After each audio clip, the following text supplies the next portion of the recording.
Теперь, вторая тренировка. У нас никакой теории нет. Мы собираемся, запускаемся и очень быстро проходим все этапы вот эти один за одним. И вы тогда поймете, как оно с чем взаимосвязано. То есть нас будет интересовать не качество техники, а момент попадания в некий психологический мешочек. И вот мы этот мешочек попытаемся создать. Угу. Строимся. Уши раенки. Распять. Ич!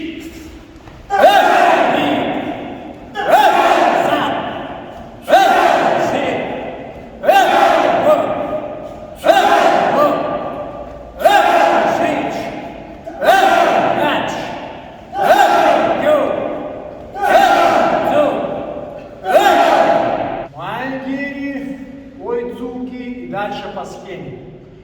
Ич. Ни. Сам. Ши. Го.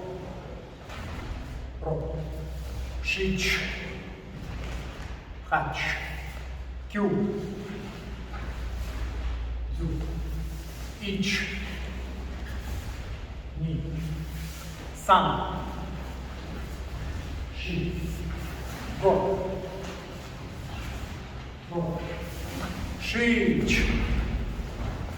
Хач. Кю. Зу. Ич. Сам. Ши. Го. Шич. Хач. Кю.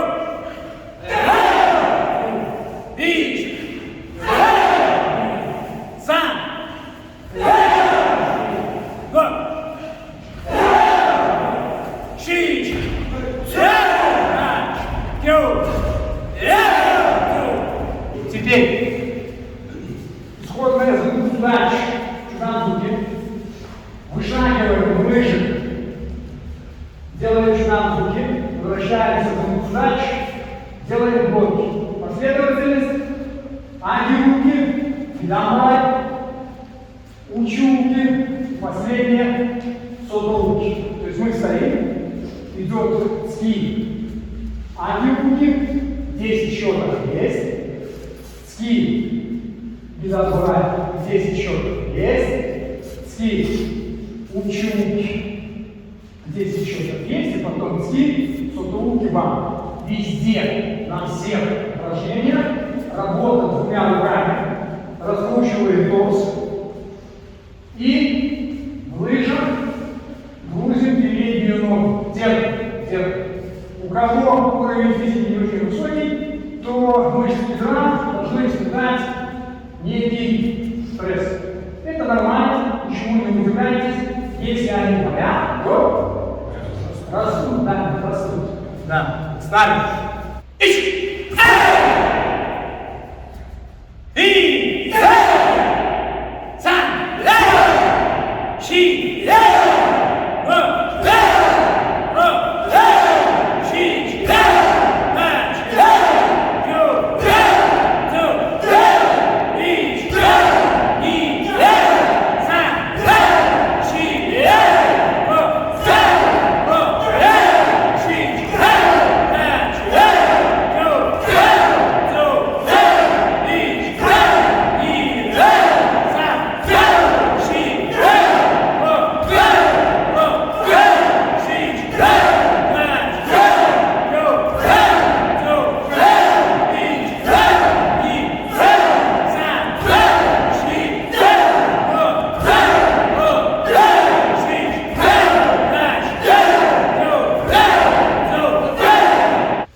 После этого стреляем, ловим, стреляем сами.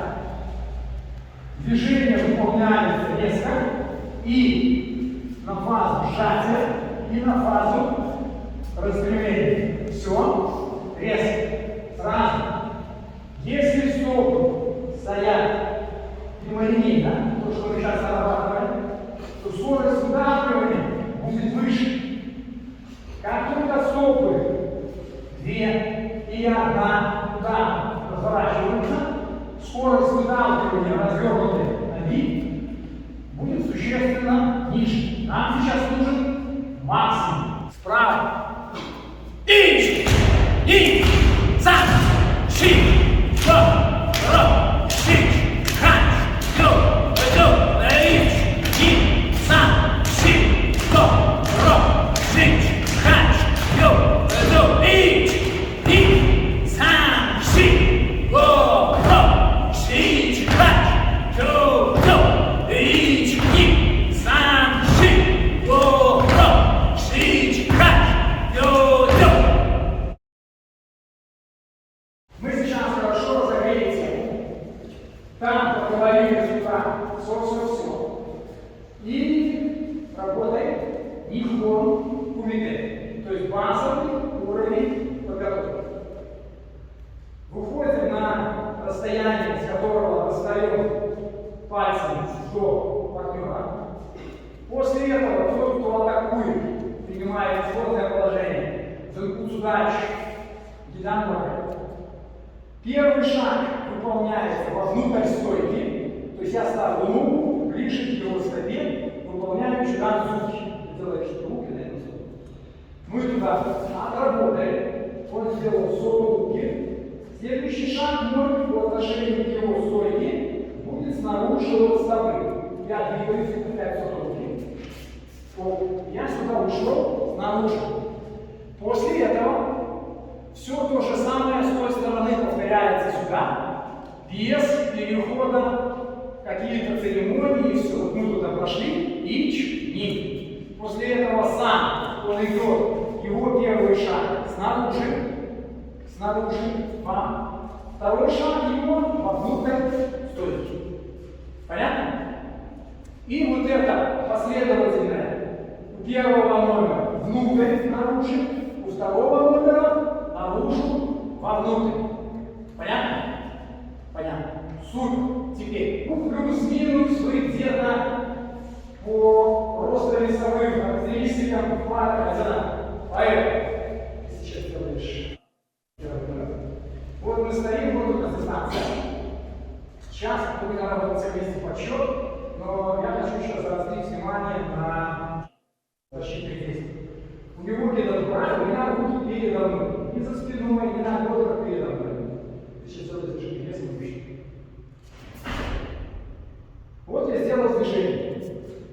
Мой корпус по отношению к нему находится в полоборота. Видно это? То есть само по себе блокирование это не конкуренция, чья рука сильнее. А это работа корпуса. За счет корпуса мы передаем туда усилие. Вот он сделал этот прием. После этого пауза. Теперь второе действие. Опять корпус полоборота, бам. Дальше. Все то же самое делаю я. Резко переключаюсь. Вот этот темп, он остается. Для сравнения. Сейчас просто.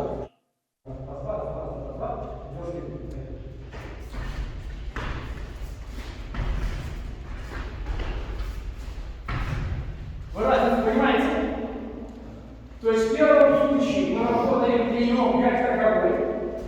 Во втором случае мы теряем время, делаем вид, что работаем, и у нас ничего не происходит. Понятно? То есть тот, кто атакует, супинатор, это мышцы, которые находятся на предплечье, в момент попадания разворачивает кисть, указательный палец идет вперед. За счет вот этого кручения они здесь натягиваются. В конечном итоге, за счет вот этих скручиваний и раскручиваний, мышцы развиваются. Да? И нам финишная точка важна в напряженном предплечье при расслабленных плечах. Понятно?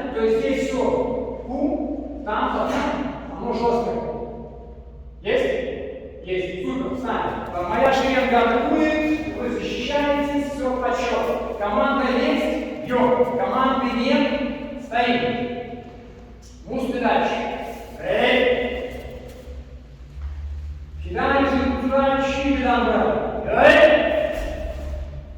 Чудан звуки. Ищ! И! Сам! Ши! Стоп! Роп! Ши! Хач! Тёп! Зуб! Би!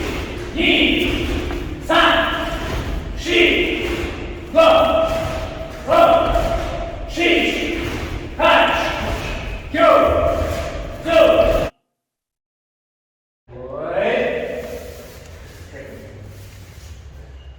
Прекрасно. Теперь все то же самое делаем уровень сюда и выполняем аги-уки.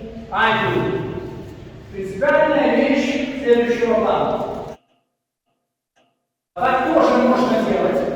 Просто нам нужно немножко разобраться в нюансах школы, скажем так. Вот я стою, он делает руки. Вот я сейчас сделал движение, это же неудобно. На себя. На себя. Вот это положение, это не стандарт ЖК. Движение здесь. Все то же самое. Что сейчас происходит на этом движении? Вот себя. У него что происходит? Это называется кузуш. Это называется кузуш. Вот если мы делаем движение здесь, то этого кузуши не происходит. То есть у него сохраняется потенциал для развития атакующих действий вперед. Понятно? Момент от себя, хоть чуть-чуть, но от себя, приводит к тому, что атакующий хоть чуть-чуть теряет баланс. Каким не мотивированный, подготовленный соперник, если вы вывели его из баланса, то до того, как бить в следующий раз, он сначала восстановит вертикальную ось, и потом пойдет только вперед. Ситуация, что его туда бить, качнуло, и он после этого пошел двигаться вперед, ее не будет, вы понимаете почему. То есть, во-первых, он с места не сдвинется. Нет опоры, пока он не придет сюда. На самом деле, вот этот минимальный момент по времени, это доля секунды, может там еще меньше. Еще меньше. Но ее достаточно для того, чтобы в перспективе потом выполнить свое ответное действие, как минимум. Понятно, да? И мы ради вот этой доли секунды делаем вот эти движения от себя. Опять покажи головой. Муз передачи. Эй. Кейлович. Кидаем иначе и набрать. Эй. Золотом звуки. Ищ. И. Сам. Ши. Лоб. Роб. Ши. Хач. Тёп. Зуб. Ищ. Ни. Сам. Ши. Лоб. Роб. Ши. Хач. Тёп. Зуб.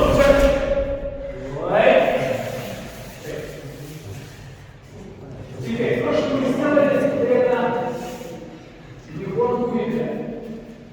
Вот два вот этих упражнения, они являются базой, стартом для всего последующего нарабатывания. То, что сегодня утром говорим, мы координируем правую и левую сторону и с точки зрения собственной координации и с точки зрения приложения силы. Есть? Супер. Теперь, сейчас. Мы не работаем никогда. Это просто я подготовился к семинару и взял это упражнение, чтобы нам получить некий сравнительный момент. Шатакан, и поджим.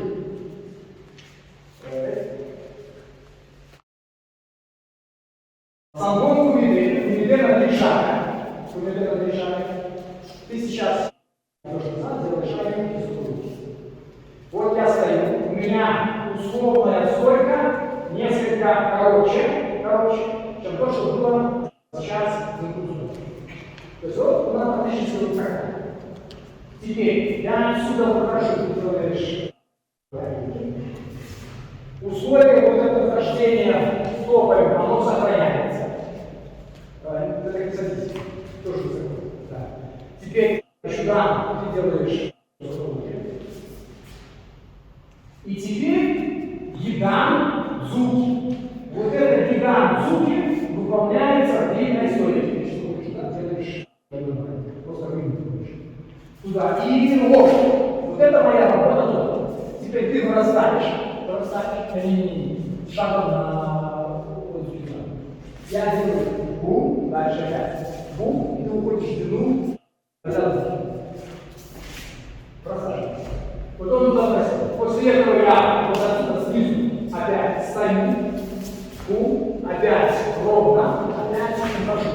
Опять ухожу. Вверх, вверх, бум. И вот когда мы таким образом двигаемся, становится понятно, почему на гидан барай наш константин старательно выполняет вот такое движение. Он занимался бузью, это нормально, это корректно, ничего сложного здесь нет. Все поняли? Вот сейчас мы спокойно сделаем это пару раз туда-обратно. Есть? Супер. Давайте. Ну сюда дальше. Эй. Окей, удачи. Моя шерка кидается в удачи, только чуть-чуть более высокая в удачи. Давай. Дзёдон зубки в высокой стойке. Чудом зубки в высокой стойке. Гидан зубки в длинной стойке. В обратную сторону. Дзёдон зубки в высокой.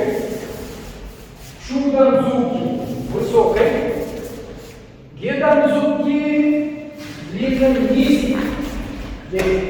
И дальше повторяем. Дзёдон. Чудом. Гидан. Дзёдон. Чудом, гидан, дзёдон, чудом, гидан, дзёдон, чудом, гидан. Есть. Эй. Посмотрели? Посмотрели. Теперь, вот этот мостик в методике является следующим шагом. Следующий шаг. После него кумиде. Вот это тело, она стандартна. Что это стандарт? Никон кумиде. Условие. Я иду раз, два, я возвращаюсь раз, два. Самбон кумиде в этой схеме. Раз, два, три. И здесь же раз, два, три. Вот это непрерывность.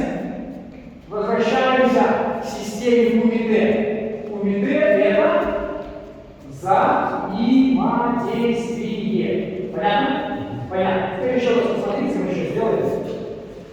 Сейчас я такую внутри, в этой же схеме делаем такое.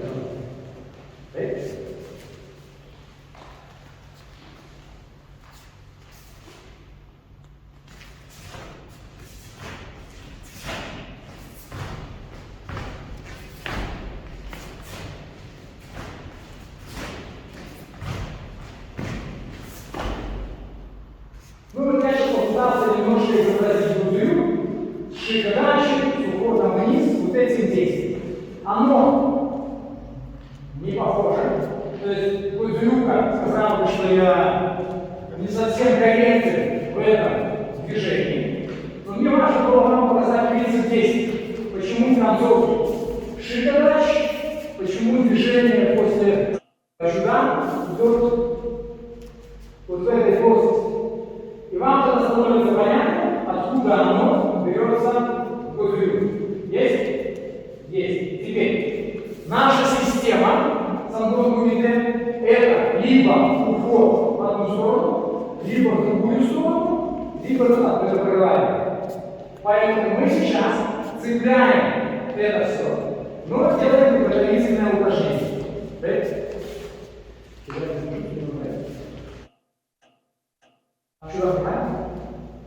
Сейчас партнер говорит маленький, после этого выполняет атаку.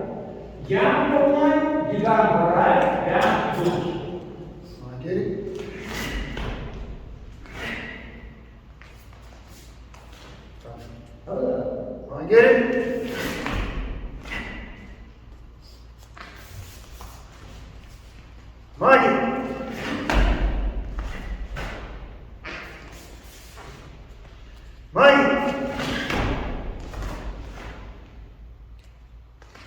Вот 4 действия. 4 действия. Ни в одном из 4 действий конкуренции нога, руки нет. Все поняли, что я сказал? То есть я, уходя от удара, уступаю направлению силы, уступаю. Это страховка. Уступаю, это страховка. Для сравнения,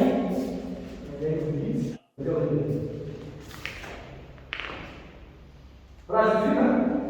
Вот то, что я сейчас показал, это, скажем так, один из вариантов выполнения на каком-то вот этом уровне, когда человек быстро бьет, а здесь надо учитывать второго, что нужно ударить по ноге, ударить по ноге, ударить по ноге, сделать человеку больно. Так вот, вспоминаем психологическую устойчивость и факт принятия боли. Если вы делаете человеку больно, он к этому готов, он готов потерпеть. Вы все равно свое получите. Причем на эмоциональном всплеске, который от боевого шока, вы только его разозлите. Только разозлите. Именно поэтому не стоит бить факт в уличной ситуации. Ну, соревнования сегодня. Удар факт болезнен, но не смертелен. Не смертелен. И даже если будут разбиты яички, это боевой шок, но человек после этого воскресает и начинает работать в обратную сторону с утроенной силой. Поэтому вот эти боевые вещи нужно знать и ими не пользоваться. Понятно?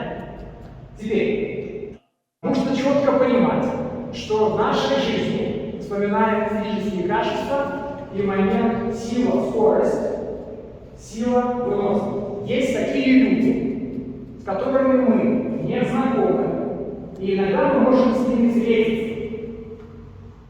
Так вот, наша предполагаемая мысль о том, что мы самые быстрые, может испытать некий диссонанс. Когда мы увидим более быстрого человека. Из моей практики я рассказываю. Город Боли, Селена, который проводил очень уважаемый человек, вот, из направления Казеха. Кто хочет поинтересоваться, может зайти в YouTube, куда угодно, загуглить Казех сенсей. Направление Ха – это школа, Казеха – это школа сенсея Казеха. Он базировался во Франции и готовил там всех детей. Особенности этой школы – это вот такая стойка. И все движения, которые с той стороны выполняют, согласно сенсея Казеха, должны блокироваться передней рукой. Будь то движение в голову, в корпус, в ногу. И это очень жесткий блок. Сенсей Казеха – это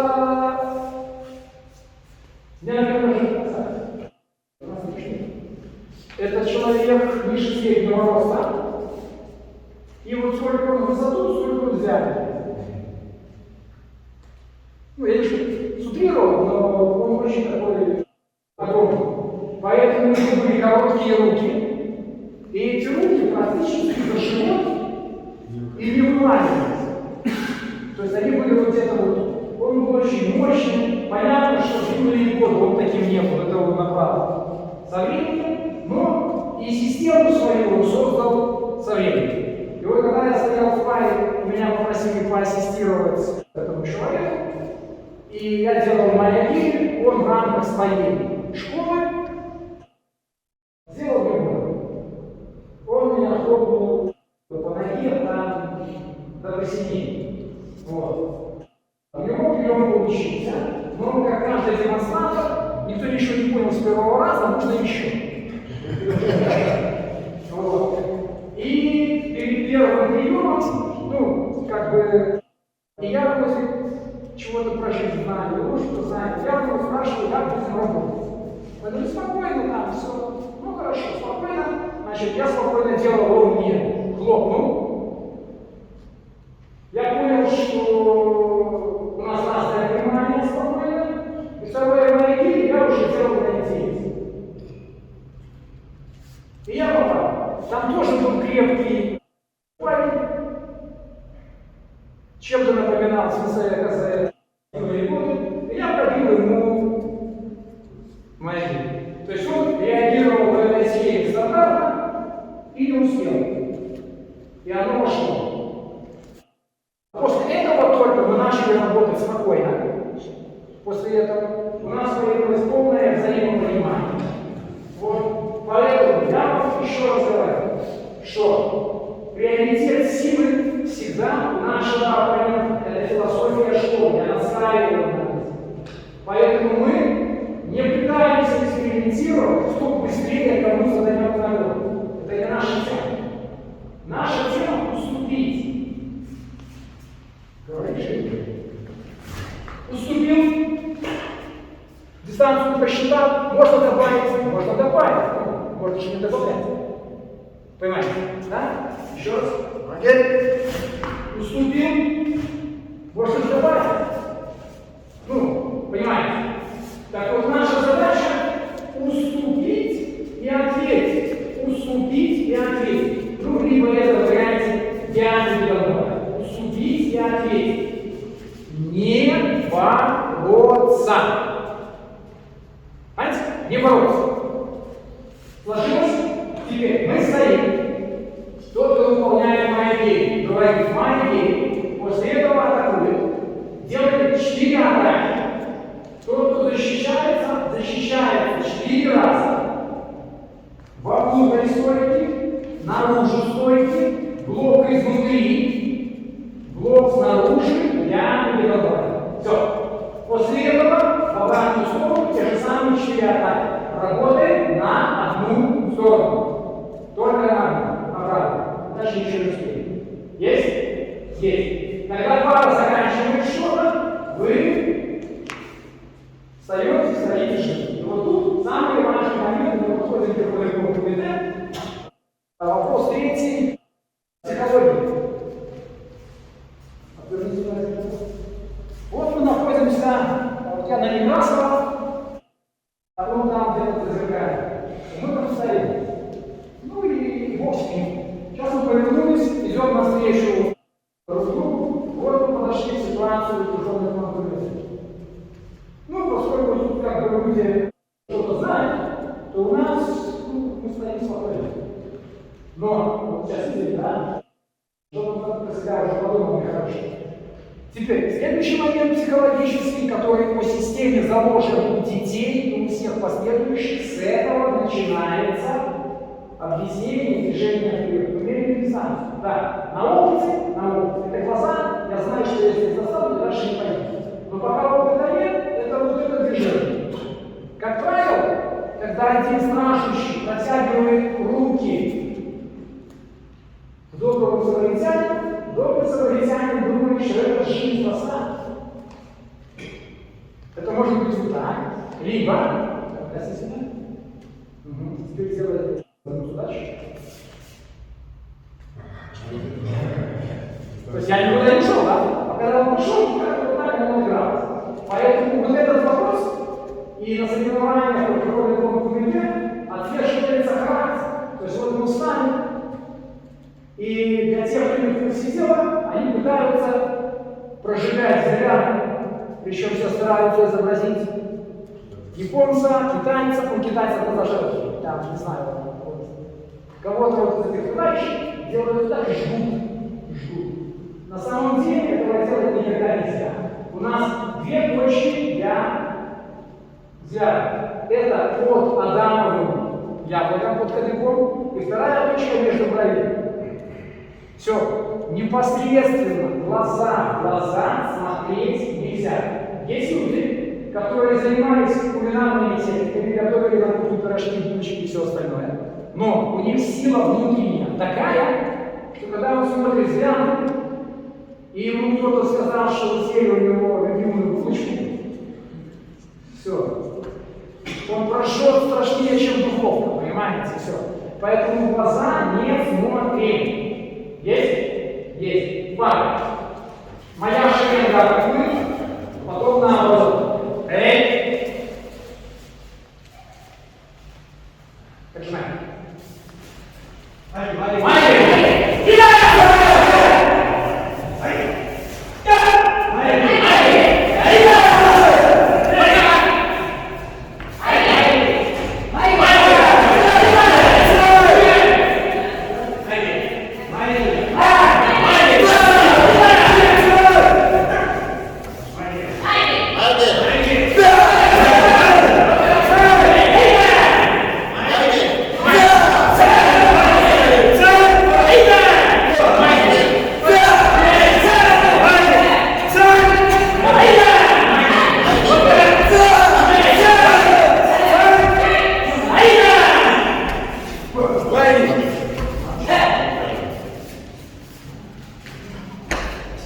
Есть? Супер.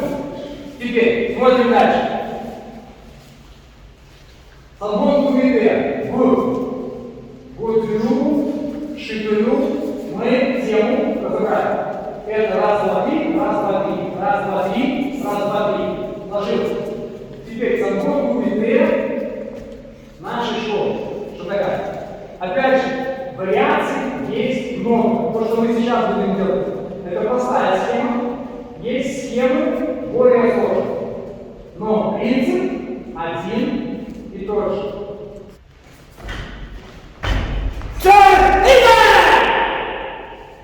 И как обычно, вы понимаете, что есть куда добавлять.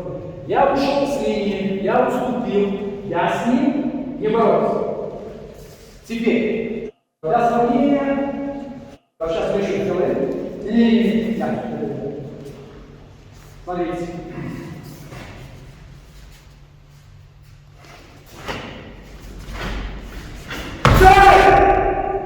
Сделали. И теперь то же самое, только бежишь.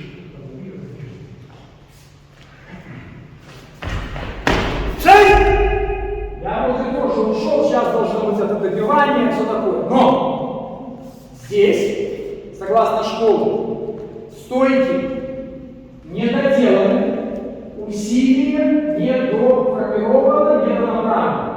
Соответственно, у меня стойки тоже не сформированы и усилия недонаправлены. Поэтому смысл упражнения не соревнование, что я никуда должен пробить мои двери, конечно, а смысл взаимодействия двух занимающихся. И я, создавая усилия,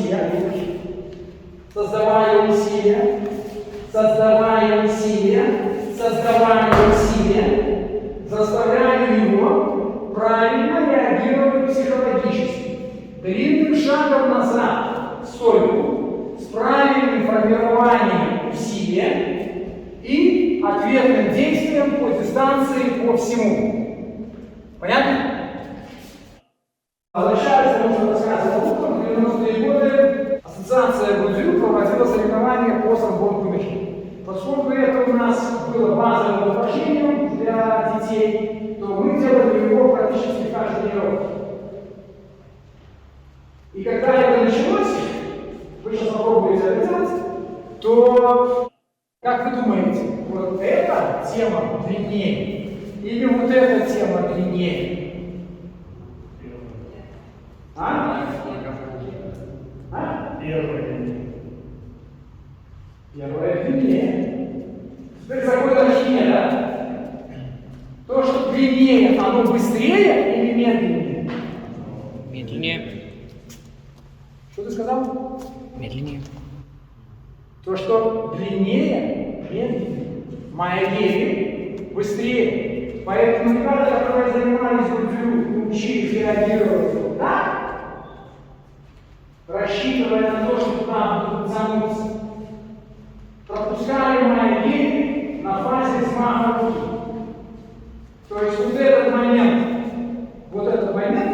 он уже был здесь, а они еще не успели никуда уйти. Я не говорю, что шатакан лучше. Это другая система, другая методика. Другая система. Задача Гудзюну – это короткая дистанция, захваты, узуши, боевые приемы на глаза, на уши, на горло, на все что угодно. У нас этого нет. Если я буду долго отрывать ему уши, у него есть друг, который придет, постучит мне по голове, и, наверное, они вырвут в тишине. Поэтому моя задача быстро хлопнуть, встать, куда-то перестроиться. Быстро отскочить, быстро войти и уйти. Плюс дистанция. Гораздо больше дистанция. Хорошо? Теперь станет файл, моя шеренга. И мы начинаем, проходим туда, там встаем и двигаемся в обратную сторону.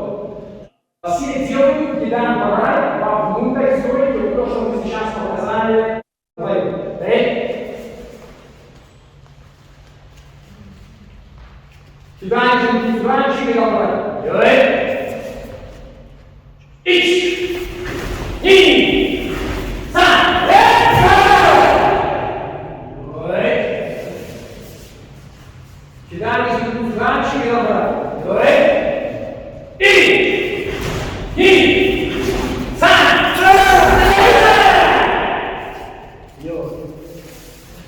Мускулы. Дыши.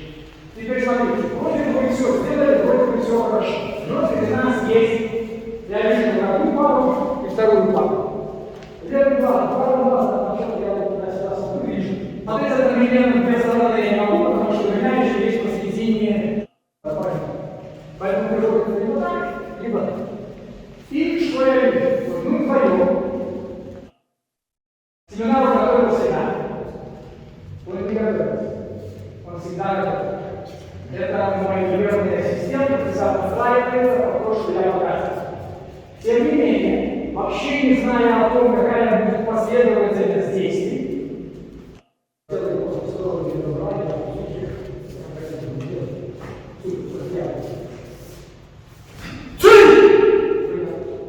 вот он сейчас сделал прием.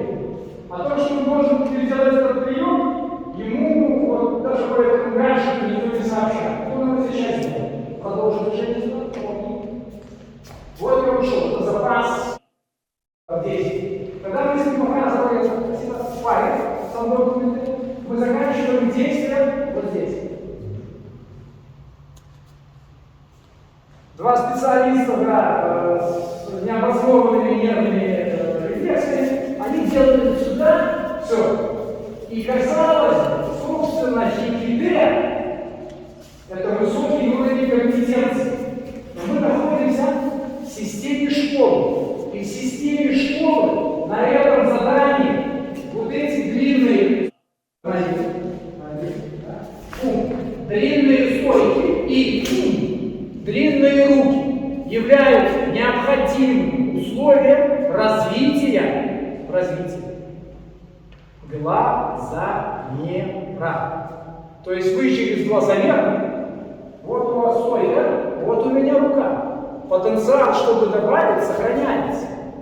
То есть вы же понимаете, что туда можно хлопнуть чуть-чуть. Просто что мы взаимодействуем, а не воюем. То есть я у него сейчас не вывел жизнь. Он мне помог научиться уходить и определить некую точку, в которую я должен попасть. Все, это принципиальное отличие от всего остального. Вернись. Ситуации в ИДС, они прикольные, они возможны, но не в этом упражнении. Оно есть там в конце. А кури-кумите, например, каеши-кумите, дзуикон, но не здесь. Поэтому вот этот вопрос системы тутум. И если вы взаимодействуете с партнером таким образом, нихон кумите, сангон кумите и далее, то вы постепенно привыкаете к чему?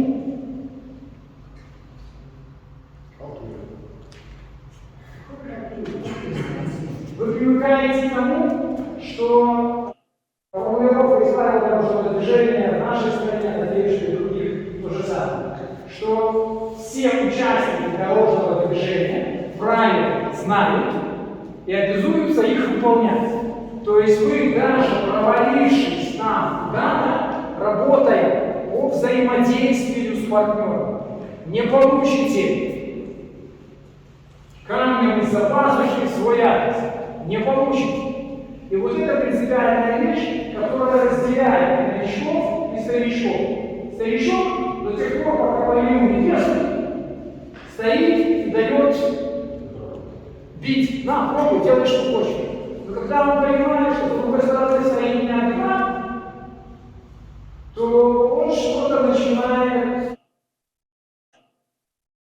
предлагать в ответ. Всегда возникают разные ситуации.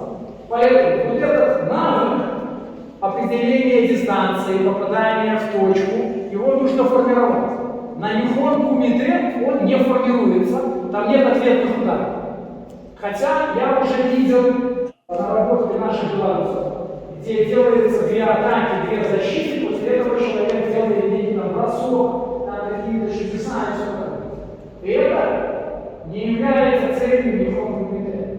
Цель нихон кумите — координация левая, правая сторона и пропорциональное развитие мышечных волокон. То есть нам нужно уравнять, нам нужно убрать отсюда и отсюда левшу и правшу.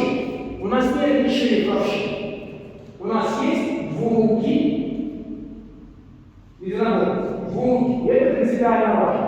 Вот у него был такой опыт, у Мещеркова был такой опыт, когда люди выигрывали чемпионат страны с поломанными руками и ехали на чемпионат Европы с поломанными руками. И то, что нельзя было делать на одну сторону, можно было делать на вторую сторону. То есть здесь идет блок, здесь идет на здоровую руку удар. Если мы работаем только правши, и не дай Бог, с ней что-то происходит, все. Но система человека какая? Это 2 руки и 2 ноги. То есть вы должны быть двурукими и двуногими. Здесь идея моя, все условия рассказать. Суть теперь. Мы же быстро все делаем. Торопимся, летим дальше.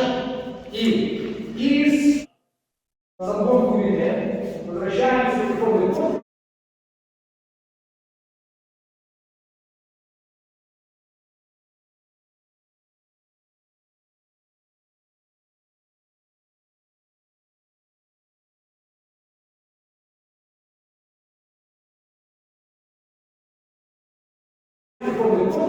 Мы делали маленькие, было 4 действия. На самом деле их может быть там еще какое-то количество. Сейчас ждам звуки, чтобы мы все разговаривали так. Вот мы забиваем еще танцуки, опять все вовнутрь, и мы работаем следующим образом. Вот я стою. Мощно. Ждем. Сотовуки сделал. После паузы, или конечно показал. Пришел в точку старта. После паузы ротация и я звуки мои. И я туда вошел. Опять же есть куда добавить. Я туда вошел. Вам не видно? Здесь. Вошел. Пауза. После этого я встаю вперед. Он встает назад. Тема видна? То, что мы сейчас сделали, видно. Это простейший уровень длинном шаге. Сюда! Вот он спрыгнул и практически убил. Видно? Теперь все то же самое. Сюда! Если сейчас снять конечное положение вот это, и там предыдущее, то мы будем стоять в одной и той же стойке. После этого происходит и хоп, и здесь будет одна и та же стойка.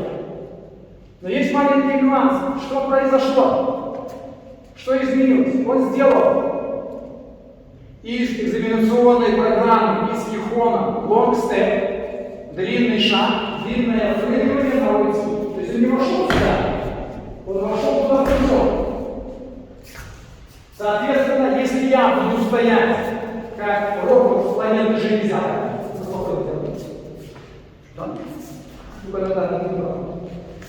он длинно ходит, а я такой раз, то он входит. Поэтому степень моей готовности к Кихону, вот я стою, он двигается, я могу позволить себе вот этот выход носка назад, контроль ситуации. После этого сделать бам. Сошлось? Сошлось. Поэтому все атаки, которые вы принимаете шагом назад, будь то чуданзуки, дзюданзуки, майи, не важно что, у вас везде на подходе должно быть. Вот это впрыгивание, которое он оттуда генерирует. И Кагава-сенсей акцентирует внимание на том, что вот таких специалистов в сегодняшнем дне гораздо больше, чем тех, кто просто делает вот такой шаг. Общество изменилось, многие сами сильнее, люди в тренажерном зале специально тренируют сниматели, чтобы прыгать длинно. Поэтому вот этот шаг назад – это самая рискованная защита, которая только может быть. Понятно? Суть. Сейчас мы становимся в паре. Делаем одну атаку стандартную, вторую атаку делаем с вот этим длинным ходом. Понятно? После этого то же самое делает наш партнер в той стороне. Все делаем только на правую сторону, чтобы все успеть. Моя шеренга вперед. Пусть удачи. Эй, удачи. Кидаем удачи и добра. Чудам зуки. Ич!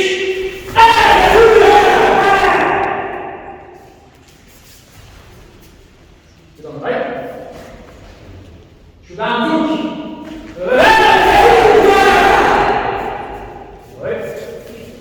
Наоборот. Кидаем удачи и добра.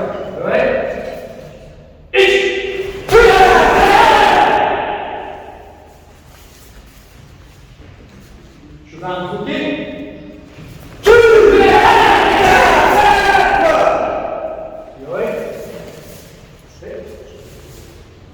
Есть? Есть. Супер.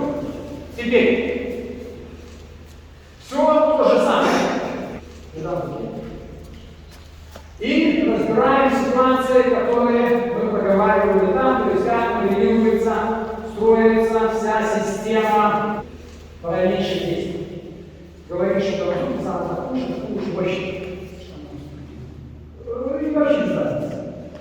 Сюда!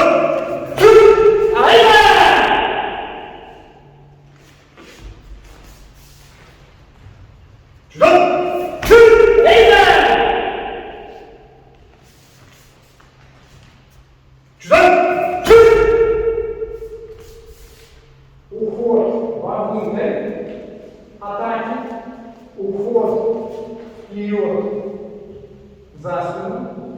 Расслабься. И в том случае, и в другом случае, вспоминаем, он сильный парень. Он способен летать. Даже не знаю, насколько, пусть меняет далеко. Но я с ним сейчас боролся. Нет, я ему уступил.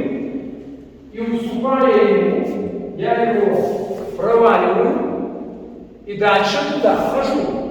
Возможно, вам кажется, что это действие неэффективно. Те, кто стоял в паре и пробовал попасть на локоть, понимают, что скорее эффективно. Скорее эффективно. Теперь, что со вторым действием? Мы там бьем в голову, и тут вопросов не возникает. Правда?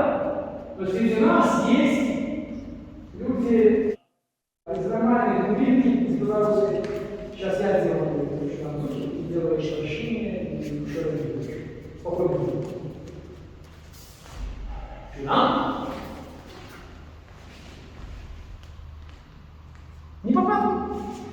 Не попал. Я еще могу попал. Да? То есть такие ситуации возможны. Но что у нас есть против таких людей? Это мы уже говорим про динамику развития всего. Делай дальше. Вот я делаю то, выхожу туда, а там никого. Какое счастье! Бум. Понимаете, у каждого приема есть некая следующая ступенька, по которой мы куда-то можем двигаться. Но для того, чтобы перейти на особый ранг, нам сначала нужно научиться уступать, вкручиваться и забивать. Пока вот это не сформировано, говорить о том, что мы такие профессионалы, мы сразу выходим и бросаем, это утопия. Это вот то же самое, что мы сегодня утром говорили про Алиса, которая все время делает душу. Это тоже своего рода ведущий. И он пытается все время раскрутиться и бросить кого-то. А оно не работает, потому что там какой-то вот непонятный кто. Вы сейчас пара делаете опять чуданцуки, мы делаем защиту изнутри, с проходом на локоть, потом делаем атака чуданцуки, мы делаем защиту снаружи, на ларифоне и ушира и плечи. Единственное, что больше сейчас делаешь. Где находится мое колено? Под бедром. Оно не под бедром, друзья. Оно практически, если провести здесь линию, находится за вот этим перпендикуляром там. То есть я таким образом создаю усилие туда. И по вот этому приему нужно понимать, что у нас прямая связь с гундзюю, шитулю, то есть корни системы одни и те же. Одни и те же. И после того, как мы сюда попали, я это уже или на прошлом семинаре, или на каком-то объяснял. Когда мы сюда попали, то здесь тоже ситуация может развиваться. Мы уходим вниз с воздействием на тазобедренный сустав. Здесь хлоп, после этого идет действие сюда. И еще не было никого, кто смог бы устоять на распрямлении коленного сустава. То есть тут усилие вообще минимальное. Но после полупан уже можно продолжать разговор. Но ваше стремление пролезть туда должно быть приоритетом. Еще раз, давайте спокойно. Сравните сейчас схему. Да? Вот в этой схеме, пока вы будете слать ему телеграмму, он с перепугу таких чудес сотворит с вашим организмом, что будет просто какой-то форменный кошмар. Поэтому мы уходим и входим, уходим и входим. И в том же гундзю есть эти положения крана, но их нет у нас в шатакане. Но сама система цепляет одни и те же базовые установки. Пара. Моя шеренга атакует, противоположная защищается. Усугуляющий. Сюда не живут, сюда не живут. Сюда на звуки.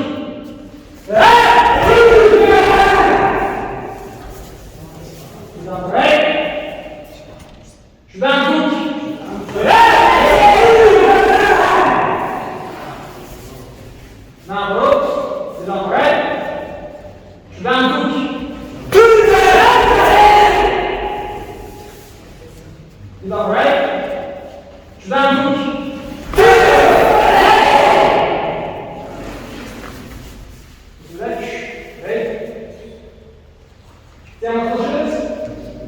Супер. Теперь дальше. Смотрим ситуацию. Мы все крутим вокруг сюда зубки, потому что туда проще войти во все техники. Переходный ход, то же самое, Федор, зубки, Майя, Герия, Маваши, то есть есть арсенал, который есть, таким образом отрабатывается. Есть движение назад, есть движение вперед, есть сюда, сюда, сюда, приемов много. Вы знаете, какой там арсенал у нас загружен. Теперь переходим плавно, конечно, к кумите. Атака чудам-зуки, защита сотулки и чудам-ой-зуки, не я-зуки, ой-зуки. И здесь важный момент. Ты сейчас делаешь чудам-зуки, я делаю блок ответ, ты просто уходишь, но не поднимешь. Смотрите, вот мы стоим. Нет, все быстро. Все быстро, ты просто уходишь без блока, без ответа, без ничего. Что?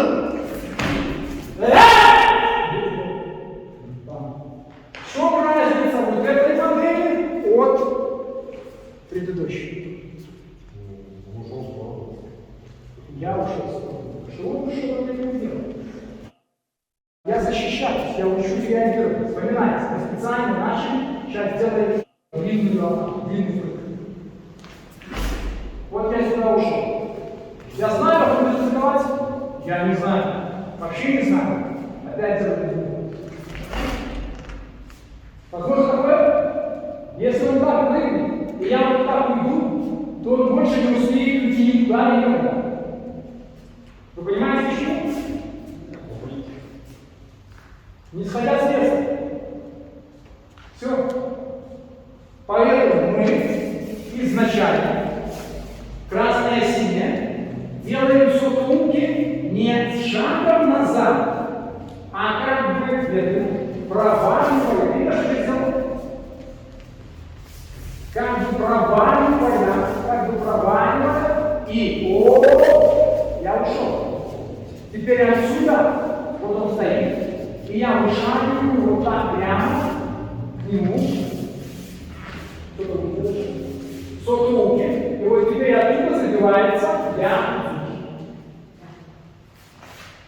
Понятно? Схема простая, все известно. И это самый медленный вариант взаимодействия. Что здесь с точки зрения психологии? Еще раз делаю. Что он сейчас должен думать на старте разучивания упражнения, когда я вот отсюда иду к нему? Он сейчас должен думать, что все это ерунда, это сделать невозможно. Так близко стоит, сейчас как весит, я ничего не успею. И вот это все должно кататься там, и оно реально катается. Оно реально катается, и человек на этом начинает тормозить. Но мы должны выйти на тот уровень, когда он полетел, мы ушли, я пошел, и он уходит. Он уходит. То есть ему нужно выйти ко мне на линию атаки в некой защитной форме. Понятно? И после этого отыграть дальше свое завершающее действие. Сложилось? И мы начинаем именно с этой формы, потому что она технически самая простая, психологически она очень сложная. Сложно видеть летящий кулак и думать о том, что двигаясь вот так долго, он все еще не прилетел к концу. Это сложно. Пара.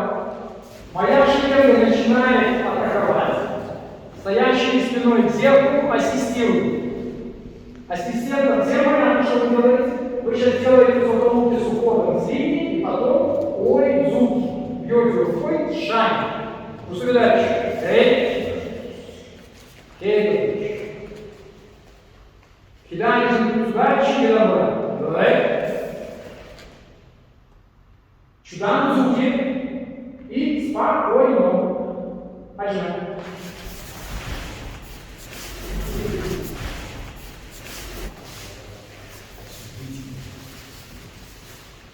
Повторяем то же самое.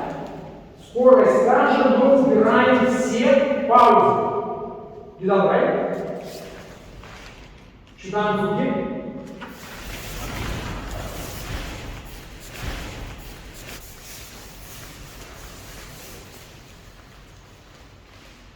И давай. Читаем звуки.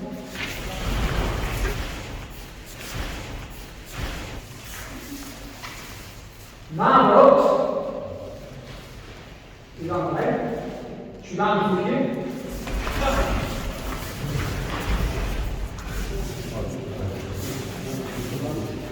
Down right, down to here.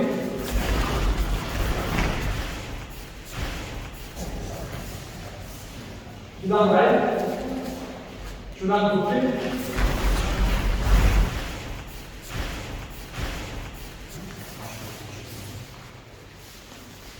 Сейчас я начинаю делать прием, мы сделали, потом мы начинаем делать прием.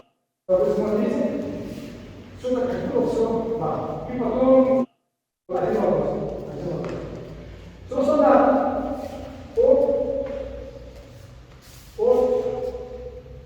Сюда звуки.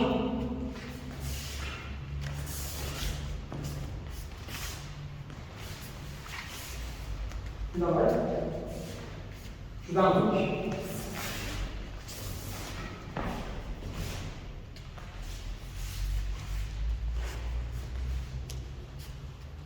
Это высокий уровень демонстрации, применительно к тому, что мы сегодня разбирали по, за, и, по, действию. Никто из нас сейчас не вышел за пределы задания с точки зрения скорости. У нас не было конкуренции, кто кому должен пробить, кто должен успеть, кто должен не успеть. Мы начинаем с этого темпа, и тренируем психологию. Почему? Потому что мы все время находимся друг с другом, привыкаем, вспоминаем, конечно, неуспешная атака, я провалился. И этот провал был сформирован заданием. Я провалился. Если я начну об этом сожалеть, скорее всего, что я здесь останусь. Но я провалился, и надо уходить. Не убегать, а уходить. Самое главное, на заранее подготовленную позицию. То есть это не бегство. И в данном случае, возвращаясь к формулировкам лекционных, когда он ушел в сторону, то для меня это будет что? А? Ясно. Не то? Термин из утренней тренировки. Ответ на 10. А? Ответ на 10. Нет. Для меня это будет тактическое положение. Вы понимаете или нет? То есть я рассчитывал его ход, а там никого. То есть тактически я проиграл. Вот его способность меня провалить, это мой тактический проигрыш. Что делать дальше? Он еще не перешел стратегически, я еще не умер. Но я уже проиграл. Шанс погибнуть есть. И вот этот момент для людей, которые с этим не знакомы, он выносит вот это гораздо быстрее, чем вот это. Теперь переходим к этой же теме, но на более высоком уровне всего на свете. Я хотел учу тут, ты делаешь учу. И после этого ты делаешь ямки. Все спокойно. Смотрите, в чем принципиальная разница здесь? Здесь все наоборот. Здесь психологически все просто, а технически все сложно. В предыдущем элементе было все наоборот. Вот мы стоим. Чудо. Что здесь меняется для меня с точки зрения скорости? Момент вот этой атаки будет быстрее, чем в предыдущем периоде, или медленнее? Быстрее. Супер. Защищаться от этого технически сложнее, чем в предыдущем варианте. Да? Но есть маленький секрет. Есть маленький секрет. Когда мы оказались в этой фазе, если я вижу, что он оттуда начинает бить, и начинаю там как-то истерить, то, скорее всего, что он сюда попадет. Но возвращаемся к психологии. Когда он сделал движение здесь, я думаю, он меня провалил опять. Это тактическое поражение. Он делает диагноз. Вот я ушел. Вот я сделал свою диагноз, вот я вышел. И это момент психологии. Кажется, что это невозможно. Но что это? А? Нет. Это зрительные анализаторы, которые видят ситуацию, вспоминая максимальное боевое состояние, анализируют, принимают решение действовать, и мы каким-то образом действуем. Но, страшный человек находится. Чудам звуки. То. Вот этот момент, еще раз. Чудам звуки. То. Вот этот момент перехода, что получается? Он не может ударить, если я иду к нему навстречу. Не может. То есть здесь нужно бить локтем. Но для того, чтобы бить локтем, у него должна быть другая стартовая платформа. Он должен сидеть на согнутой ноге. Если он не будет сидеть на согнутой ноге, то сформировать усилия в локоть нечем. Если он ушел за удачи на училке, здесь может быть только ски, уродский, надотский, сейпен, неважно, в зависимости от дистанции, он сюда не ударит. Поэтому ваше приближение заставит его тормозить. Вы благополучно переходите, поскольку он тормозил, все равно это движение будет заканчивать. И вы втягиваете, после этого попадаете и выходите. И все, что я сейчас рассказал, смотрите, оно кажется трудно выполнимым, но те, кто это сдавал на экзамене, знают, что это палочно-выручающее. Правда? То есть вот этот момент перехода со временем спасает внутрь взять. Но он прорабатывается здесь, в этом упражнении. Файл. Атака чудан-дзуки, защита учуки, ян-дзуки. И переходим в другую сторону. Моя шиенза. Кидаем удачи выбирать. Скорость такая же, все плавно, без рывков. Взаимодействие. Чудан-дзуки.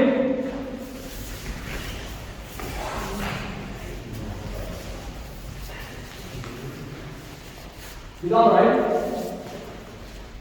Чудан-дзуки.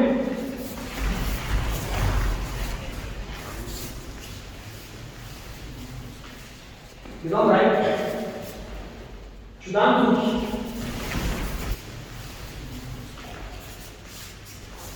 Наоборот. Middle right. Чудан-дзуки.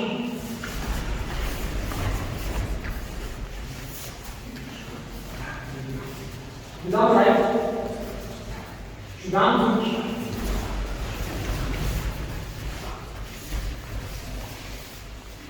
Middle right. Чудан-дзуки.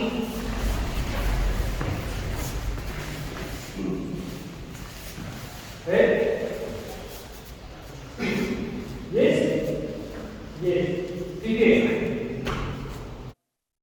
Кульминация, конечно, это когда мы соединяем схему выходных лог, психологии и через дистанцию это решаем.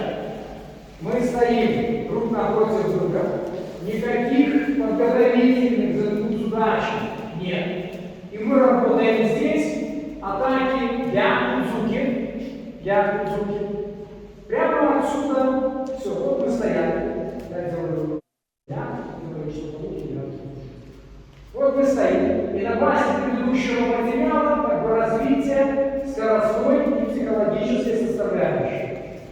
забиваю, он забивает, я забиваю, и выхожу обратно. И то же самое. Стоп, стоп, стоп, стоп. Постепенно, сейчас это забудется, вы поднимаете темп. Помним, что мы смотрим либо сюда, либо сюда. У нас есть некое состояние готовности уже на старте. И мы готовы к этому ко всему реакции. Так.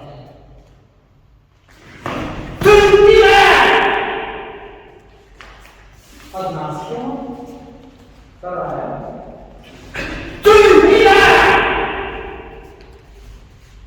Куда вы будете бить? В голову, в корпус, не имеет значения. Важно то, что вы сюда вышли, у вас должна присутствовать некая внутренняя собранность, но не авторитетность. С авторитетностью вы не будете успевать делать блок. Вам сначала нужно будет расслабить пищевой пояс, после этого появится какая-то реакция. Срослось? Срослось. Делаем этот прием. Моя шея атакует 3 раза, потом 3 раза атакует вторая. Я здесь ничего не считаю. Мы сейчас выполняем рейд. И каждая пара самостоятельно 3 раза делает.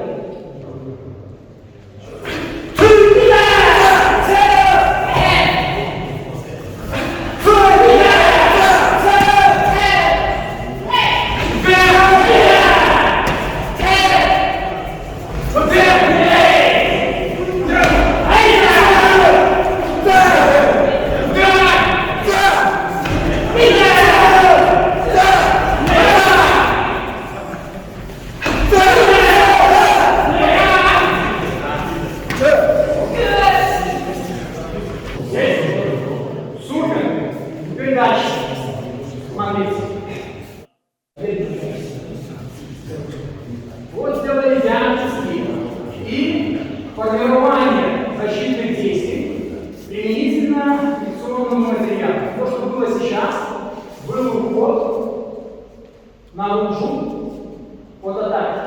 Есть? Есть. Теперь уход вовнутрь от атаки. И если наружу, я уже защитился, да, я нифига не ударил. Но я уже как-то там, как-то я что-то сделал. То вовнутрь я ему здесь здравствуйте, а он мне до свидания. Поэтому вот мы стоим, еще раз. И реагирование происходит из руки в руку. Нагаши до ночи. Нагаши до ночи. Сейчас быстро вот это движение.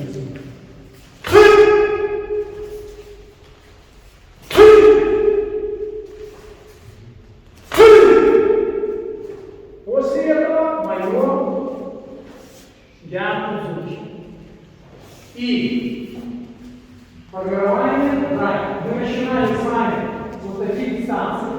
Сейчас мы вышли сюда, и впервые в методике появляется информация о том, что чем короче дистанция, тем больше мультитехник у нас должно быть. То есть, я показываю в кино специалиста высокого уровня, и будем называть великих имен, делай яркости.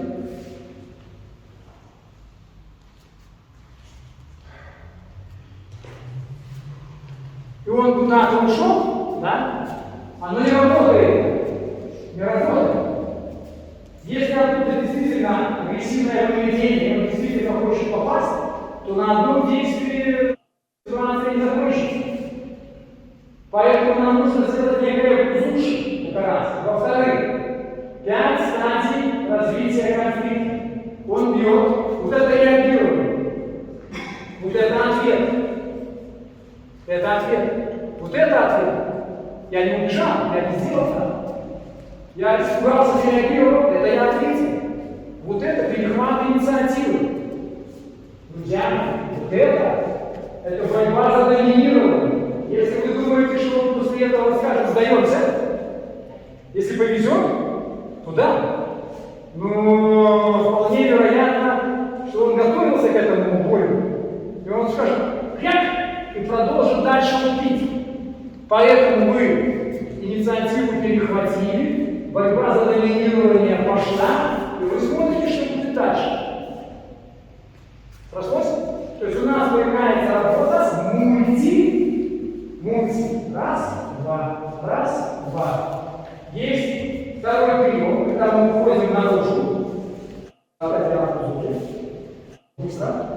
И работаем то же самое. Нагаши и руки. Опять. Мы отсюда забивается нога, но мы не будем сейчас это делать, потому что с руки это сделать проще. Перейти и потом туда пойти надо. Теперь полноценный прием. Я атакую, ты делаешь. Да, смотри, здесь я Дзуки, вот он работал. Теперь идет его я Дзуки. И тут, опять же, бороться с ним бесполезно. Поэтому ему нужно уступать. Нагаши. И эта нагаши не перпендикулярна руке, а нагаши вдоль. То есть я туда атаковал, провалился, после этого ногу забираю назад, а рука работает по нему, без борьбы. Без борьбы, а вот тут, мы перехватываем инициативу, перехватили ее. Действие выполняется плечом. Плечо это как кость. Плечом. Если вы будете толкать сюда, он вполне нормально сгибает руку в локте и переходит к развитию своей атаки каким-то образом дальше. Но когда вы после нагаши делаете движение в него, вы можете контролировать его в этом направлении столько, сколько вам надо. Поэтому сейчас вспоминаем не соревнование, взаимодействие.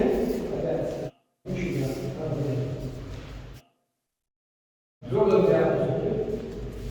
Дзюки. Столкнулись с места. После этого или Дзёдан Дзюки, или Чудан Дзюки, эта рука остается на нем. Мы толкнули, включили, забрали. Но эта рука была там. В ситуации топ. Ее нет. Там что? Я Дзюки выход. Прослось? Давайте. Делаем подсчет, и все запомнили, и могут делать это за него. Офигеть! Спалили всю контору. Моя шеренга атакует правой рукой Дзёдан Дзюки в подбородок. Стоящие ко мне лицом делают изнутри нагаши и Дзёдан Дзюки. В другую сторону. Под углом. Теперь стоящие спиной к зеркалу делают Дзюки. Стоящие спиной к окну забирают переднюю ногу, выполняют нагаши и даже шутон плечом сделали. И Дзюки, бам, и вышли. И вернулись на место. То же самое подсчет, мягко. И ни, сам. И ни, сам. Наоборот. Стоящий лицом в окно, правой рукой Дзёдан Дзюки. Стоящий лицом в зеркало, нагаши и Дзёдан Дзюки изнутри. И стоящий лицом в зеркало, Дзюки. Стоящий спиной в зеркало, через нагаши делают ни. и сам, и выход. Повторяем еще. И, ни, сам. И, ни, сам.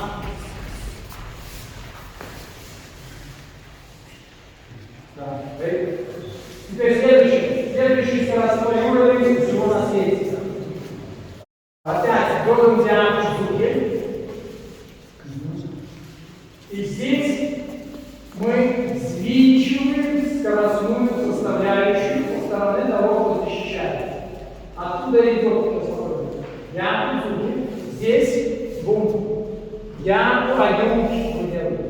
После этого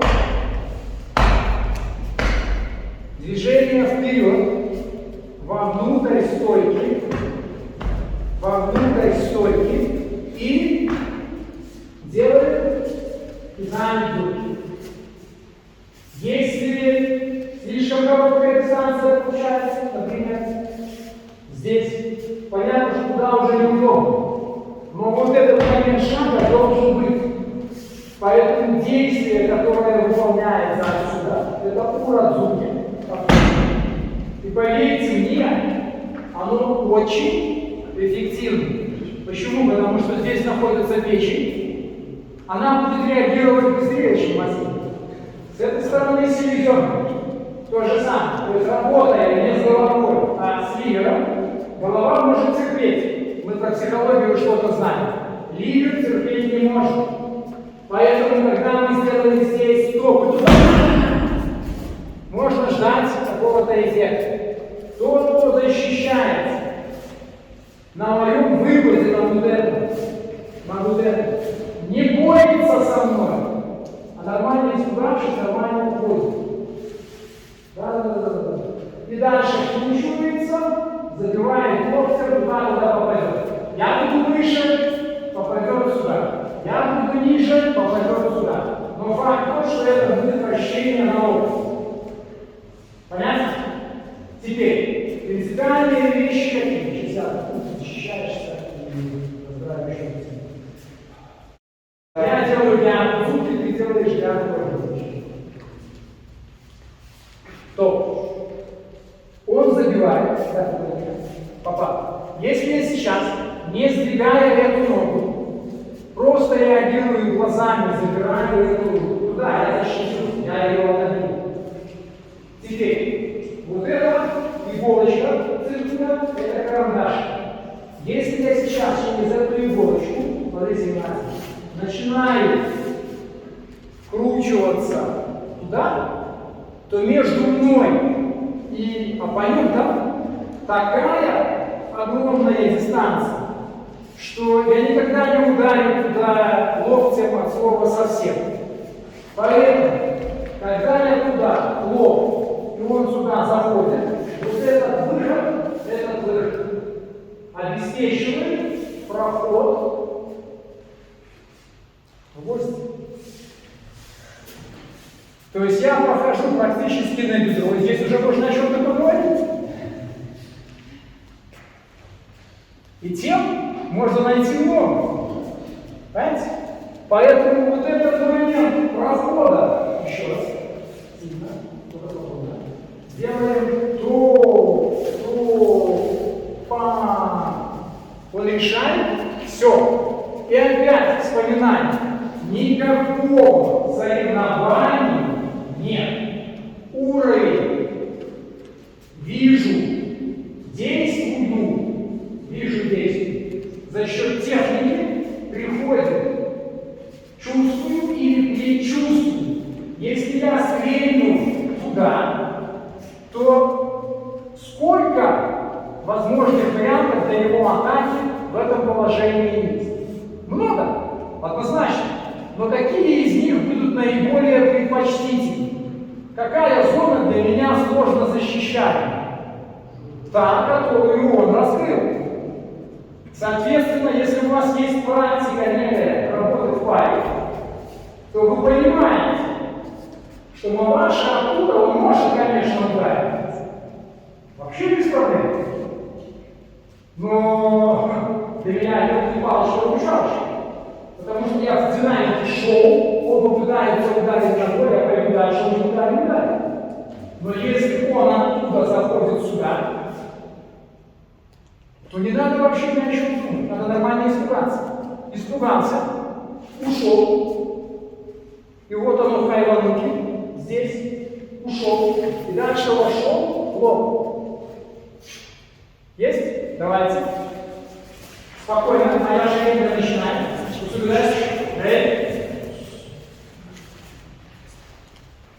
Правой руки. Вторая шеренга делает правой рукой я, руки. Стоящие спиной руки. И руки. Делают выпад и кизами дзуки. Моя шеренга не двигается. Сделали кизами дзуки. Теперь моя шеренга забирает переднюю ногу вовнутрь стойки и делает хайвануки, то есть находите предплечье на шею. И теперь вкручиваете сюда, бьете локтем вам. Есть. И по этому же вращению в обратную возвращаете. Теперь то же самое, только чуть-чуть. Убираем палочку. Ич. Ни. Сам. Ич. Ни. Сам. Наоборот. С правой руки я руки. С правой руки я руки. Ич. Ставим руку на корпус. Это польский язык. Это агиуки. А должно быть ски, а не агиуки на агиуки. Кости. Страшно. Кизами ски, и мы. Берем стоящие спиной к зеркалу, не двигаются. Кто ударит? Стоящие спиной к зеркалу скручиваются, хайвануки. Скручиваются вперед и широко.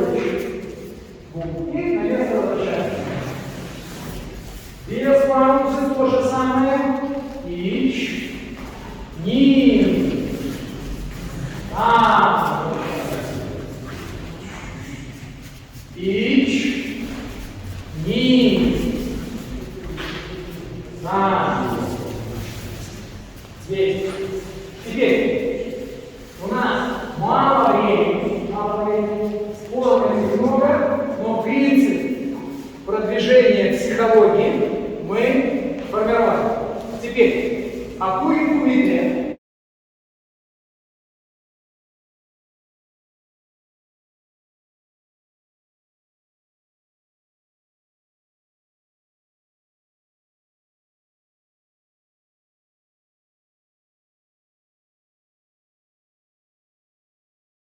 Теперь, акурику виде – это ситуация, в которой у нас неуспешная защита. И мы сейчас начинаем двигаться друг к другу с 3 метров. У нас 3 квадрата. 3 квадрата на столе. Условия задачи. Начав двигаться вперед, мы не можем уйти назад, не можем остановиться. Мы все время идем на сближение.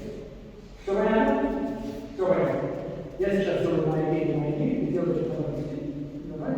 Все спокойно. Вот мы стояли, мы позвонились. И понимая, что к чему,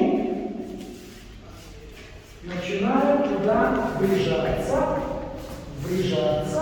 вам. Мы сейчас сделали все спокойно. И для сравнения, опять я делаю мои. Смотрите, как решается задача по-другому.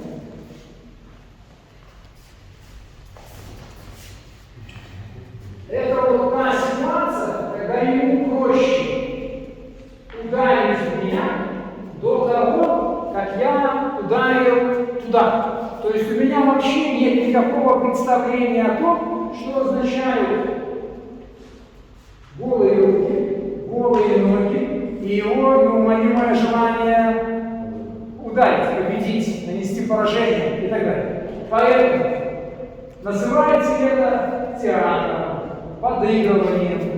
В моем понимании это взаимодействие. Вот мы сами, я атакую, он защищается, и мы к нему идем, потом идет к вам, он попал, перешел.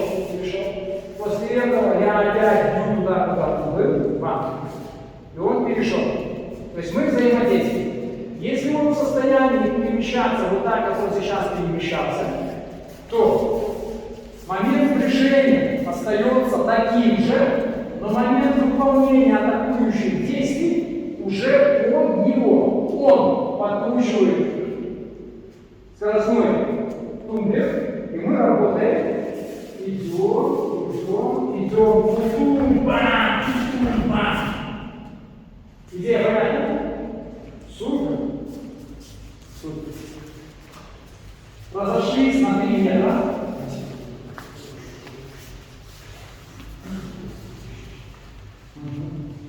Проявил. Моя шеренга атакует. Отжимаем.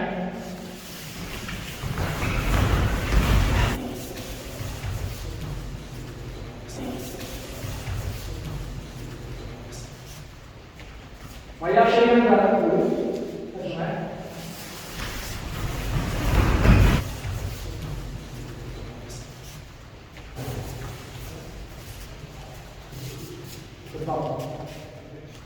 Моя шеренга атакует. Отжимаем.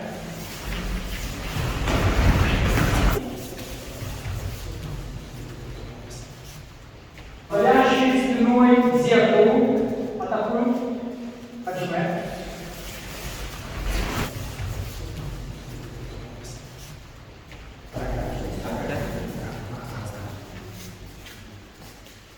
Отжимаем.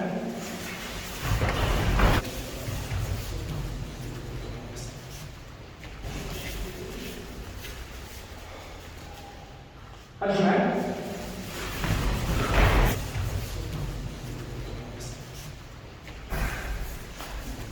Здесь. Теперь смотрим еще одну вертикальную вещь. Вы чуть в сторону, вы чуть в сторону. Мы здесь двигаем. Скорость Саши все та же, при атакующий, я защищаю. 2 вида одной и той же работы. И тот правильный, сразу говорю, но есть один маленький нюанс, который необходимо учитывать тем, у кого уже есть счетные пояса, кто уже эти упражнения там где-то как-то у себя складывает. Внимательно.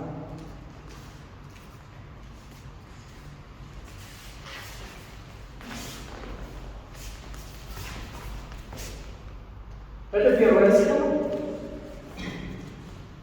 Вторая схема.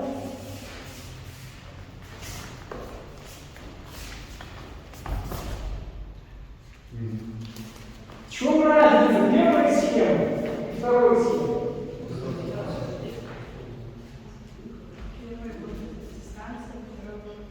С точки зрения, вспоминаем терминологию, мы сегодня заканчиваем этими словами.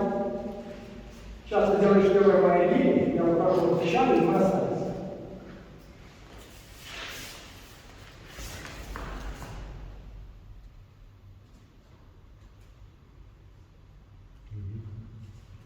Я сделал все правильно.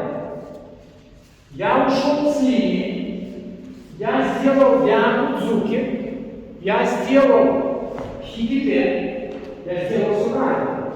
Вот эта остановка с позиции системы называется сосуеваза, техника предложения. То есть я вот этой остановкой даю ему предложение, от которого он не должен отказаться. И здесь оно просто просится. Факт. Слишком близко, слишком коротко. Поэтому идет моя гиря, и я ухожу, забиваю, и после этого топ. Все. Идея понятна? Переотрабатываем. По курику медленно.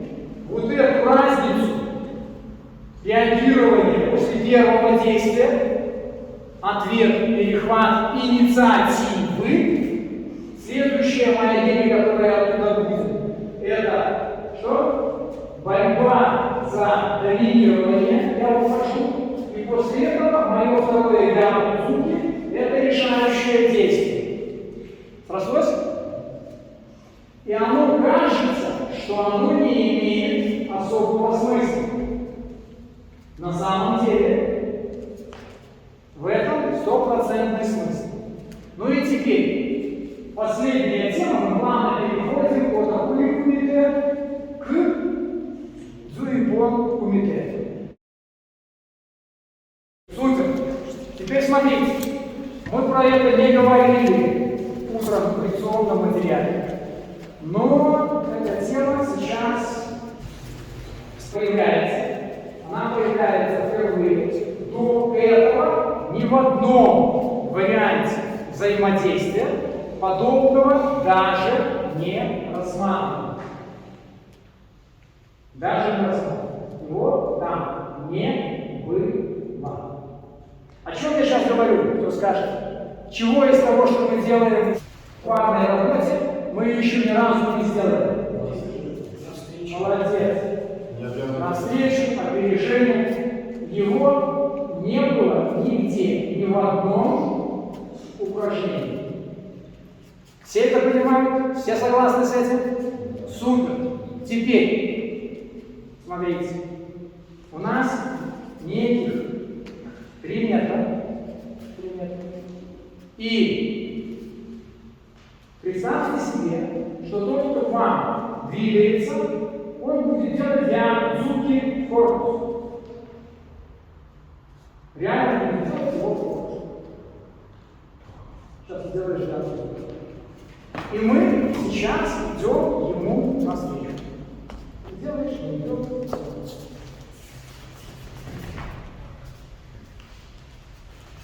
Одна схема, вторая схема.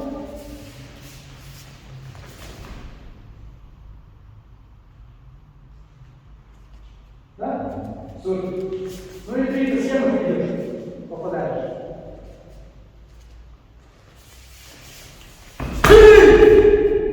Вот я сейчас принимал удар, я зафиксировал мужчину, и я его принял. Он сейчас достал попал. То есть я знал, что я иду. В этом плане мне нравится старый анекдот, когда Париж, новостной блок, и диктор того центрального телевидения говорит: уважаемые зрители,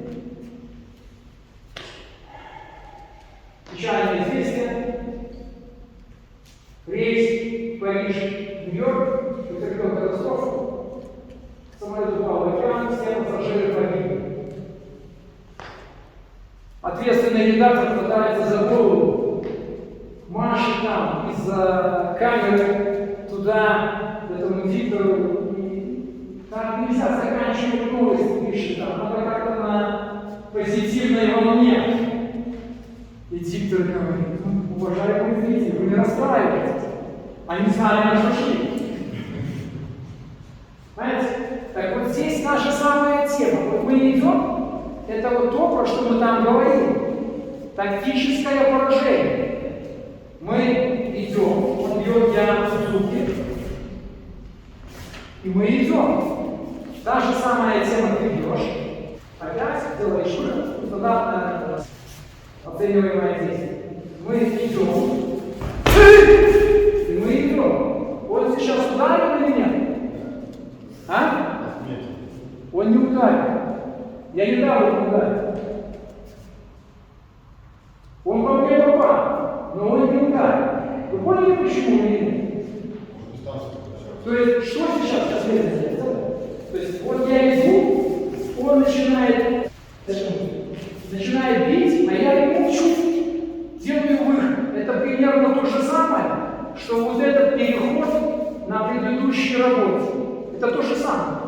И он, имея тот же потенциал в мышце на старте, не имеет возможности за счет нераспрямления руки передать то усилие, на которое он способен.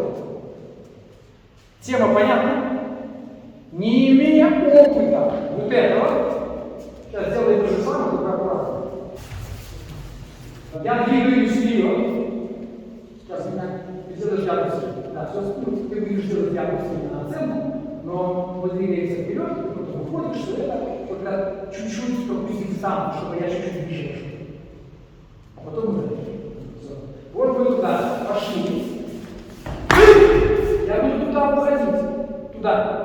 Как только я делаю, сейчас понял, что это, да? Тебе нужно достать. Я буду вот, поэтому чуть ближе пустил, потом на уходящего попасть. Вот мы туда. Я делаю движение туда, вы можете попробовать. Не можете сейчас попробовать. Когда вы делаете движение вперед, оп, брюшина идет туда, оп. Когда мы делаем движение назад, куда идет брюшина? Туда. Полезно. Когда вы идете навстречу туда и его принимаете, он распределяется. А когда вы двигаетесь назад и он приходит, вы его втягиваете вместе со вдохом. И мы про это говорили на предыдущем семинаре. Вы это втягиваете. Поражающий эффект вот этого действия в разы выше, чем при движении вперед. Есть? Супер. Теперь буквально. Все пробуют забить ямочки на одну сторону. В первой схеме, когда один оп, и во второй схеме по два раза пойти на удар и 2 раза удар остановить. Соответственно, ассистент должен чуть-чуть дотянуться до цели. Идея понятна? Понятно. Давайте. 3 метра. Пусть удачи. Моя шея открыта. Отжимаем.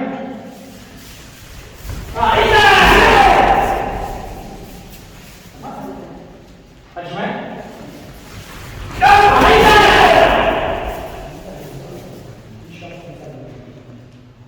Отжимаем.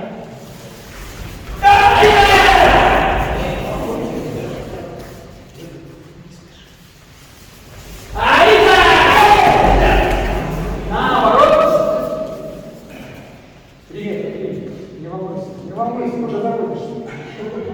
Отжимаем.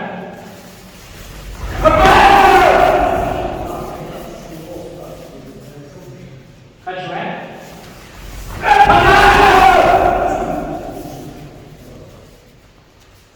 Отжимаем.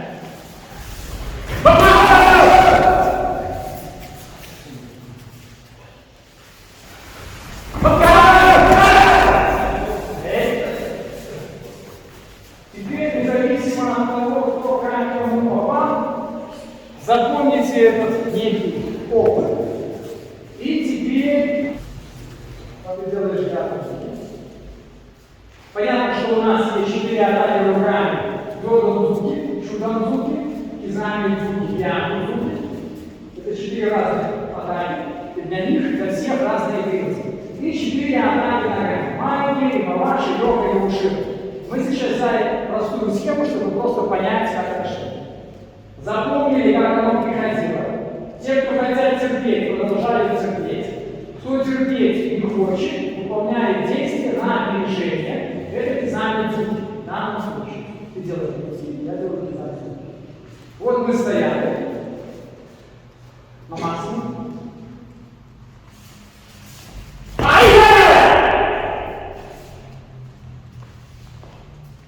Еще 2 раза.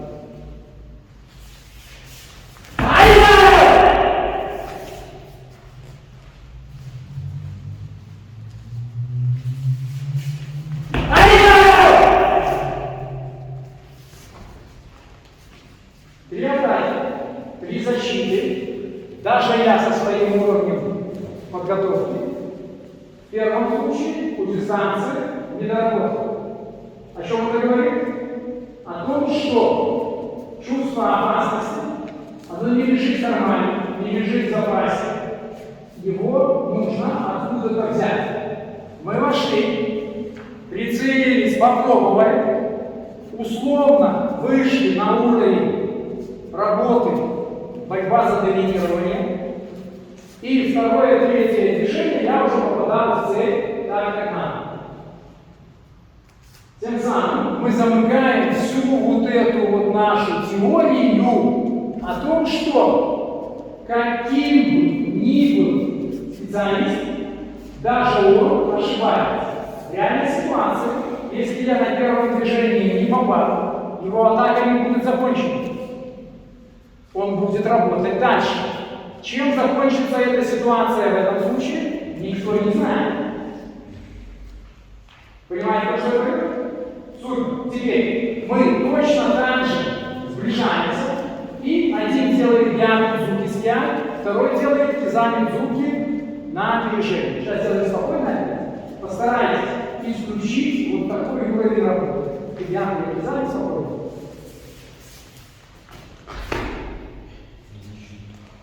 Это героическая фотография, но она не имеет никакого смысла. Выстрел в небо до его атаки, все. То есть нам нужно обязательно дождаться начала даши и выстрела туда. Только после этого мы можем туда стартовать. Только после этого. То есть в данном случае мы опережаем действие под названием яркий звук. Есть опережение намерения. Опережение намерения условно. То, что мы сегодня делаем, это нет, но это наиболее близко к тому, чтобы объяснить. Это когда мы здесь сближаемся, и он берет яркий звук. То есть я там еще думал, что же мне здесь ему достать, показать, стрельнуть. И он предвосхитил эту тему и решил, да сколько ж можно ждать. Да, все. И опередил намерение. Сейчас опережаем действие. Мы шли, увидели, воткнули, ушли. Вот этот момент, хождение массы, вот так. Нужно реализовать. Моя шеренга делает на противоположное делает дизайн. Удачи. 3 раза. Отжим.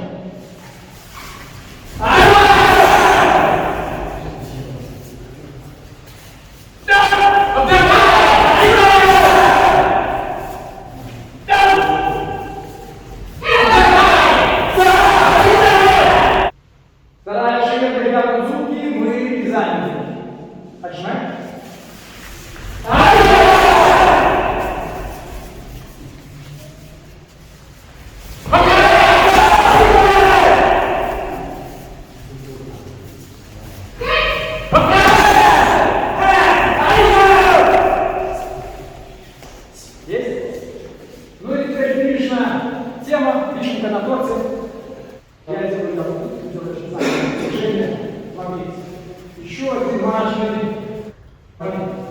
Ни в одном упражнении, которое было до этого, так ярко, как здесь, он не раскрывается. Он есть. Он не походит. Я буду писать. 2 раза.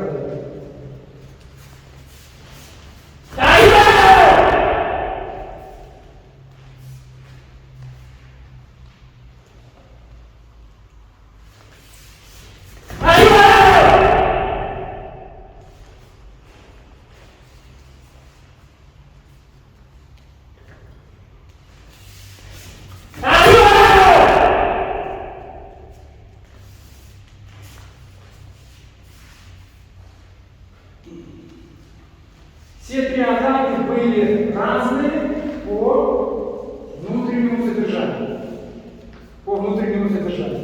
И по условию задачи он все время выигрывает. Ну, он опережает, раз он опережает, не попадает раньше, я не попал, все. Но с этой стороны, наверное, это не было видно, должно было быть видно с этой стороны. 3 атаки, которые были. Первая была на одной дистанции, вторая была, и третья я практически туда попал. Вот наберите знания. Но мы сейчас возвращаемся к тому, о чем говорили. Мы работаем на взаимодействии. Если мыши не будут воровать сметану, кот не будет прыгать. Понимаете? То есть, если я буду атаковать, да?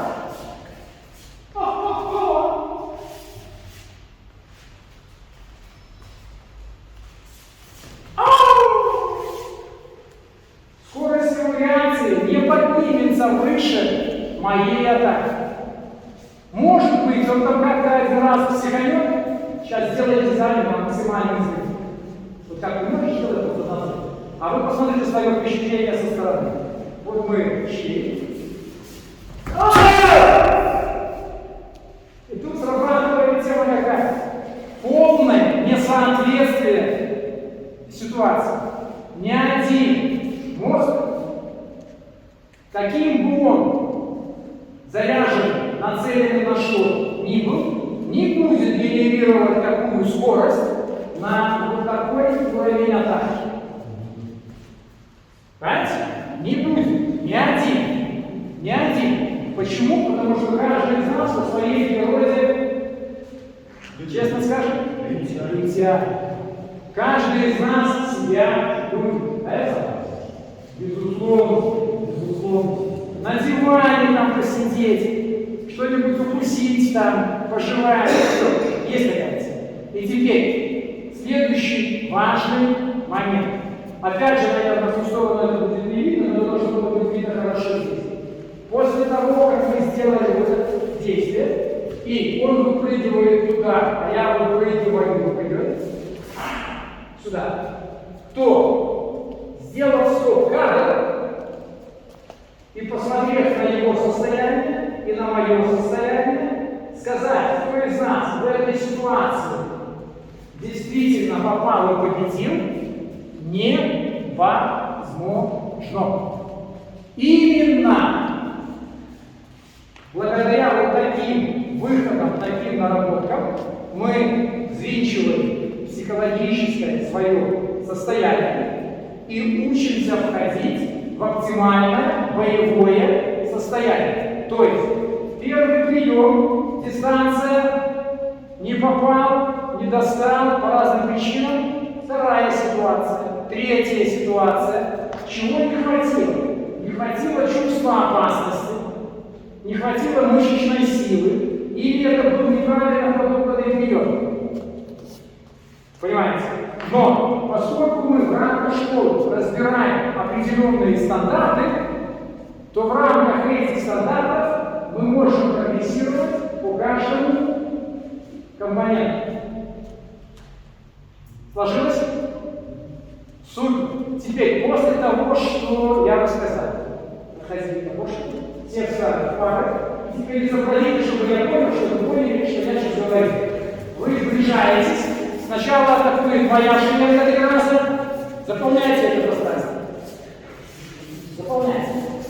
Моя шумерка атакует 3 раза Якутский, ваша делает на опережение экзамена.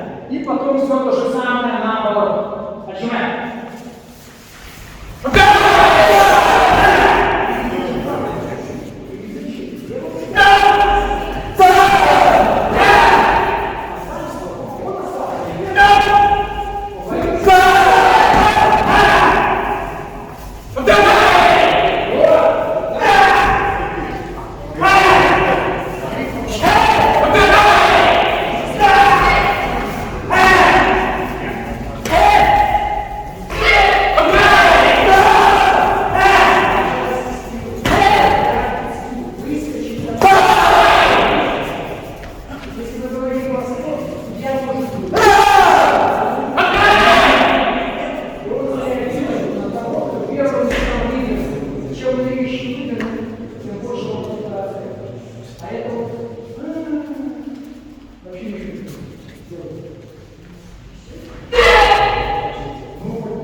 тому, что сегодня было. Котлет. Котлет. Вот, то есть, там огонек, водички, смотрите, это начнет твориться. Вот. Еще вопросы? Все.